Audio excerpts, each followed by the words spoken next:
Chapter 15. Nancy's Risky Undertaking. I must notify the police at once, Nancy told herself as she recognized the three thieves. Turning away from the window, she crept noiselessly from the porch. She was about to make a dash for her car when a sudden thought occurred to her. If the gang have parked their van in the barn, now's my chance to look for the Crowley clock. I'm sure those men will be eating for a while, or they may even be staying overnight. Acting on the impulse, Nancy sprinted to her car. Hastily, she snatched a flashlight from the compartment since it was now dark outside. She made her way cautiously to the rear of the inn. Reaching the barn, she tried the closed doors, her heart pounding. They had not been locked. As she slid back one of the doors, it squeaked in an alarming fashion. Anxiously, Nancy glanced toward the inn, but so far as she could tell, her actions were unobserved. There was no one in sight. Focusing her flashlight, she peered hopefully into the dark interior. A cry of satisfaction escaped her lips. In front of her stood the moving van. "What luck!" she exclaimed, snapping off her light. With a last cautious glance in the direction of the inn, she hastily stepped inside and closed the barn door. With it shut, the interior of the barn was pitch dark. Nancy switched on her flashlight again and played it over the moving van. She saw that its rear doors were closed. Securing a firm grip on the handle, she gave it a quick turn. To her dismay, the door did not open. The thieves had locked the van. "Oh dear, now what shall I do?" she wondered frantically. "I'll never be able to break the lock." Desperately, Nancy glanced about. She dared not remain many minutes in the barn lest the thieves return and find her there. But she had to find out whether the Crowley clock was in the van. Perhaps the keys were left in the ignition, Nancy thought hopefully. She rushed to the front of the van and clambered into the driver's seat, but there were no keys hanging from the ignition lock. Nancy's mind worked frantically. She must find the keys.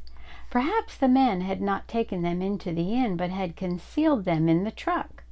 Suddenly, she remembered that people sometimes hide automobile keys under the floor mat.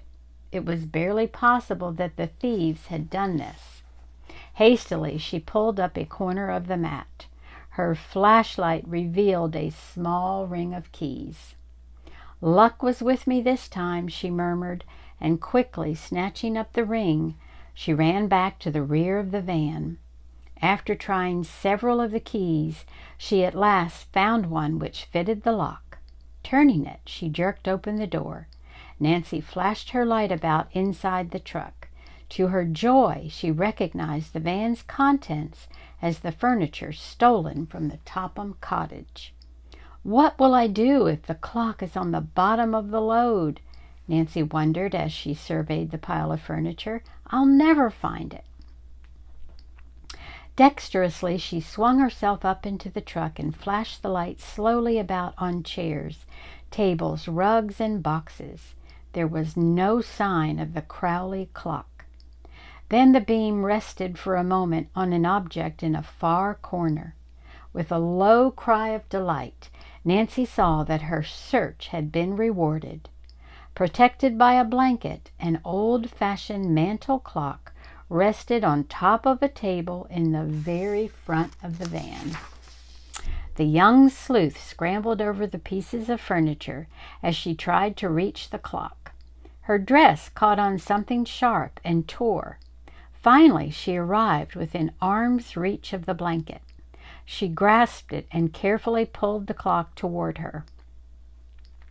One glance at the timepiece assured her that it fitted the description Abby Rowan had given her. It had a square face, and the top was ornamented with a crescent.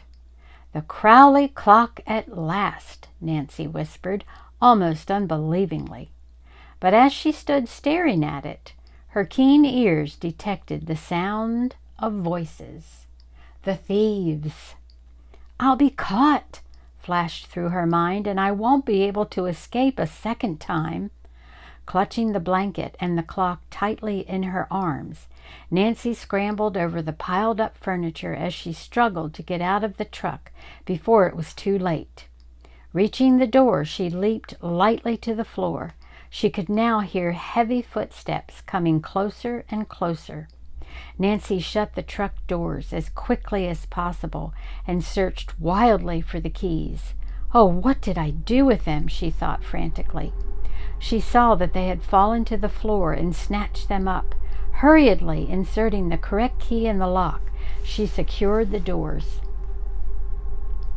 But as Nancy wheeled about, she heard men's angry voices directly outside. Already someone was starting to slide back the barn door. "Oh, what shall I do?" Nancy thought in despair. "I'm cornered." She realized instantly that she could not hope to run to the front of the car and place the keys under the mat where she had found them. "I'll just put them on the floor," she decided quickly. "Maybe the men will think they dropped them." Then, glancing frantically about for a hiding place, Nancy saw an empty grain bin. Running to it, still holding the clock, she climbed inside and dropped the blanket over her head just as one of the barn doors slid open. One of the men was speaking loudly. Nancy recognized the voice instantly. It belonged to Sid, the ringleader of the thieves. "You had enough to eat," he growled. "We're going to get out of here before we have the cops down on our heads." He climbed into the cab and turned on the headlights. Nancy held her breath. Would her hiding place be discovered? But the men apparently did not even look toward the bin. In a moment, Sid cried out, "What did you do with those keys? Thought you put 'em under the floor mat." "I did." "Well, they ain't here." "Honest, boss, Then come and find 'em, and don't be all night about it either." "All right, get out of the way and give me a chance." As Jake went to the truck and began a careful search for the keys, Nancy listened fearfully from her hiding place. "Say, if you've lost 'em..."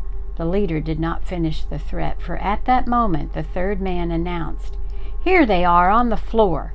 You must have thought you'd put 'em in your pocket, Jake, and dropped 'em instead." "I didn't," the other retorted. The thieves were obviously in a quarrelsome mood. Just then the leader interposed. "Cut out the yakking. We ain't got no time for a fight unless we want to land behind bars. And if we do, it'll be your fault, Sid Sachs. You left that girl to starve." "Shut up," the leader snarled. After a few more angry words, the three thieves climbed into the front seat, and in a moment the engine started. In relief, Nancy heard the men go. The moment they were a safe distance from the barn, she climbed out of the bin. Nancy watched long enough to make certain that the van had taken the road to Garwin. Then, snatching up her flashlight and clutching the precious clock in her arms, she turned and ran. "I'd better cut through the woods," she decided. As Nancy darted among the trees, she cast an anxious glance over her shoulder, but to her intense relief she saw that she was not being followed. There seemed to be no one in the vicinity of the Black Horse Inn. "I had a narrow escape that time," the young sleuth told herself as she ran. "I hate to think what might have happened if I had been discovered." She clutched the mantel clock more tightly in her arms. "But it was worth the risk I took. I found the clock and maybe the secret of Josiah Crowley's will." Reaching the car, Nancy sprang inside. She took the key from her pocket and inserted it in the ignition lock. "I'll notify the police as fast as I can," she decided. "Perhaps the state troopers can catch those men before they dispose of the furniture." Then, just as Nancy was about to start the motor, her glance fell upon the Crowley clock which she had placed on the seat beside her. Did it contain old Josiah's mysterious notebook as she suspected? "Oh, I must find out." She got her flashlight. Since the clock was too unwieldy to open inside the car, Nancy stepped out and laid it on the ground. She unfastened the glass door and ran her hand around the walls. There was nothing inside. She tried the back. Only the mechanism of the timepiece was there. "Gone," Nancy groaned. "Oh dear, has my luck run out?" Could it be, she wondered, that the Tophams had discovered the notebook, only to destroy it? Nancy discarded this thought as quickly as it came to mind, for she recalled the conversation she had overheard between Ada and Isabel. No, the Tophams were as ignorant as herself concerning the location of a later will. It was more likely that Abby Rowan had been confused in her story. After all, she had not declared that the notebook would be found inside the clock. Nancy herself had made the deduction. "I was almost certain I'd find the notebook," she murmured in disappointment. But a moment later she took heart again. "It must be here somewhere," she told herself. Turning the clock upside down, Nancy gave it a hard shake. Something inside moved. Hopefully, she repeated the action. "Unless I'm wrong," Nancy thought excitedly, "there's something inside this clock besides the works." She examined it more closely. An extra piece of cardboard back of the face, and something in between the two. The notebook, maybe. After a vain attempt to remove the heavy cardboard face with her fingers, Nancy took a small screwdriver from the glove compartment. With the tool, it required but an instant to remove the two hands of the clock and jerk off the face. As the cardboard fell to the floor, Nancy peered inside and gave a low cry of joy. There, at one side of the clock, attached to a hook in the top, dangled a tiny, dark blue notebook. Until next time.